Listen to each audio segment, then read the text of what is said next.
Hello everyone, welcome back to our YouTube channel. मेरा नाम आदिल खान है और आप देख रहे हैं रोज़गार अपडेट विद आदिल खान। आज की इस वीडियो में हम बात करेंगे। आज का टॉपिक काफ़ी इंटरेस्टिंग और इम्पॉर्टेंट है, specially for all assistant professor aspirant. आज हम डिस्कस करेंगे यूजीसी के propose changes in recruitment policy जो असिस्टेंट प्रोफेसर, एसोसिएट प्रोफेसर और प्रोफेसर के लिए हायर एजुकेशन इंस्टीट्यूशन में आ रहे हैं। तो अभी तक के टाइम में रिक्रूटमेंट का जो पूरा प्रोसेस है वो यूजीसी के 2018 गाइडलाइन के हिसाब से हो रहा है। ये गाइडलाइंस काफ़ी टाइम से चल रहे हैं, लेकिन रीसेंट रिव्यू के बाद यूजीसी चेयरमैन ने कुछ मेजर चेंजेस सजेस्ट किए हैं जो जल्दी इम्प्लीमेंट होने के चांस हैं। मेन फोकस है वो क्वालिटी पे होगा, क्वांटिटी पे नहीं होगा। आप कितने पेपर पब्लिश कर रहे हैं ये इससे मतलब नहीं है, आपकी क्वालिटी क्या है रिसर्च पेपर की, इस पे ज़्यादा जोर होगा। ओके, तो अभी के टाइम में रिक्रूटमेंट का जो पूरा प्रोसेस है वो यूजीसी के 2018 की गाइडलाइन के हिसाब से हो रहा है। ये गाइडलाइन काफ़ी टाइम से चल रहे हैं, लेकिन रीसेंट रिव्यू के बाद यूजीसी चेयरमैन ने कुछ मेजर चेंजेस सजेस्ट किए हैं जो जल्दी इम्प्लीमेंट होने के चांसेस हैं। लगता ये है कि पीएचडी की रिक्वायरमेंट थोड़ी कम हो जाएगी। सबसे बड़ा पहला चेंज ये होने जा रहा है कि कॉलेज में असिस्टेंट प्रोफेसर के लिए पीएचडी को एसेंशियल क्वालिफिकेशन नहीं माना जाएगा। यूनिवर्सिटीज़ में भी इसको ऑप्शनल बनाया जा रहा है और नेट को प्राइमरी एलिजिबिलिटी बनाया गया है। मतलब नेट क्लियर करना ही सफिशेंट है, पीएचडी कंपलसरी नहीं होगी। ओके, अच्छा, जो रिसर्च पेपर पे हमारा पूरा फोकस था उसके बारे में भी क्या कहा है। अभी तक जो एपीआई स्कोर यानी एकेडमिक परफॉर्मेंस इंडिकेटर में सबसे ज़्यादा वेटेज रिसर्च पेपर का था, लेकिन अब यूजीसी एम्फेसाइज कर रहा है कि टीचिंग क्वालिटी और इनोवेशन भी इक्वली इम्पॉर्टेंट है। आपके एपीआई में अगर आपके पेटेंट्स, प्रोजेक्ट या इनोवेटिव रिसर्च है तो वो भी काउंट होगा। मतलब क्वालिटी पे ज़्यादा फोकस होगा, ना कि सिर्फ क्वांटिटी ऑफ रिसर्च पेपर पर।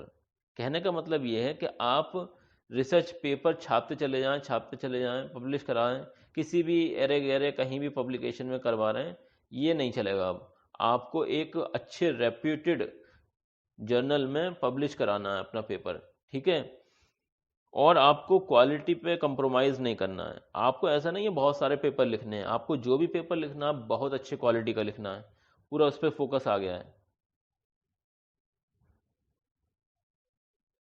अच्छा, मल्टी डिसिप्लिनरी को इंकरेजमेंट मिल रहा है।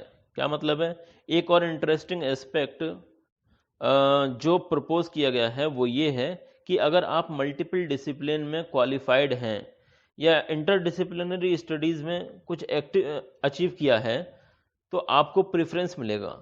ये मूव न्यू एजुकेशन पॉलिसी 2020 के ऑब्जेक्टिव के साथ अलाइन करता है, जो कि ग्लोबल लेवल पर डाइवर्स टैलेंट को प्रमोट करना चाहता है। ओके, जो सिलेक्शन का क्राइटेरिया है वो भी सिंप्लीफाइड हो जाएगा। कैसे?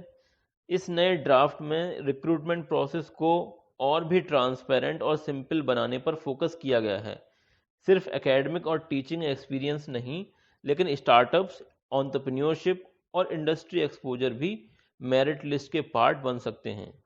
तो जो कैंडिडेट अनकन्वेंशनल एक्सपीरियंस रखते हैं उनको भी अपॉर्चुनिटीज़ मिलेंगी। जो आप पुरानी टेक्निक्स से पढ़ाते थे वो सब नहीं चलेगा। आपको जो नई टेक्नोलॉजी है वो भी अडॉप्ट करनी पड़ेंगी। टीचिंग मेथड में भी नए पेडागोजिकल अप्रोच को इंटीग्रेट करने का सजेशन है, जैसे कि हाइब्रिड टीचिंग, फ्लिप्ड क्लासरूम और ब्लेंडेड टेक्नोलॉजी जैसे इनोवेटिव मेथड को इंट्रोड्यूस करने का एम्फेसाइज होगा, ताकि हमारे टीचर्स और स्टूडेंट दोनों ही अपडेटेड रहें और ज़्यादा इंगेज हो सकें। तो कंक्लूज़न ये निकल रहा है इसका, तो ये है कि कुछ मेजर चेंजेस जो हमें देखने को मिल सकते हैं आने वाले यूजीसी रिक्रूटमेंट गाइडलाइंस में। ये चेंजेस ज़रूर से एक वेलकम मूव होंगे जो नॉट ओनली हायरिंग को आसान करेंगे, ट्रांसपेरेंट बनाएंगे, बल्कि एकेडमिक क्वालिटी और रिसर्च ओरिजिनलिटी को भी इन्हांस करेंगे। आपको क्या लगता है, क्या ये चेंजेस पॉजिटिवली इम्पैक्ट करेंगे टीचिंग प्रोफेशन को? कमेंट में अपनी राय ज़रूर बताएं। थैंक यू फॉर वॉचिंग रोज़गार अपडेट विद आदिल खान को सब्सक्राइब करना ना भूलें और वीडियो को लाइक और शेयर करें ताकि और भी लोगों को ये इम्पॉर्टेंट इन्फॉर्मेशन मिल सके। मिलते हैं नेक्स्ट वीडियो में, तब तक के लिए best of luck for your future.